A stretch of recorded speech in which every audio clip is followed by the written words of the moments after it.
Assalamualaikum, hi friends, welcome back to my channel Liana Kanjul Vlogs. இன்னைக்கு நம்ம வீடியோவில் என்ன பார்க்க போனோம்னா ஜிலேபி மீன் கட்டிங் வெட்டிங் பார்க்கலாம் வாங்க. ஃபஸ்ட்டு ஜிலேபி மீன் எடுத்து மேலே இருக்க செவுடெல்லாம் எடுத்துடணும். தோலை சீவி சுரண்டணும். இங்கிட்டு சுரண்டணும். நல்லா மேதலுக்கு அந்த தோலெல்லாம் எடுத்துடணும்.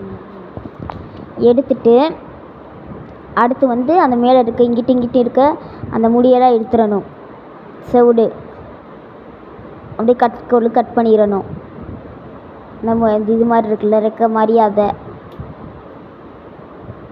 அதை எடுத்துட்டு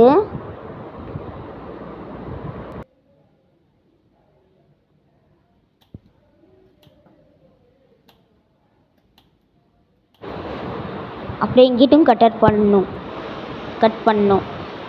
அப்படியே உள்ளே இருக்க கசடெல்லாம் எடுத்துடணும். நடுவில் ஒரு கீரல் போட்டு உள்ளே இருக்க கசடெல்லாம் எடுத்துட்டு உள்ளே இருக்க குடல் கசடு எல்லாத்தையும் எடுத்து க்ளீன் பண்ணி தூக்கி போட்டுறணும். அப்புறமே தலையில் இருக்க செவுடை பிச்சு தூக்கி போட்டுறணும். ஒன்றா கசடு இருந்தால் எடுத்துடணும். அப்புறம் தண்ணியில் ஒரு தாட்டி கழுவிக்கிறணும். இப்போ மீன் ரெடி ஆயிடுச்சு. நாங்கள் இந்த ஒரு மீனை மட்டும் தோல் எடுத்தோம். மற்ற மீன்லாம் பீஸாக கட்டிங் அண்ட் வெட்டிங் பண்ணிட்டோம். இதோட இந்த வீடியோ முடிச்சுக்கலான்னு நினைக்கிறேன்.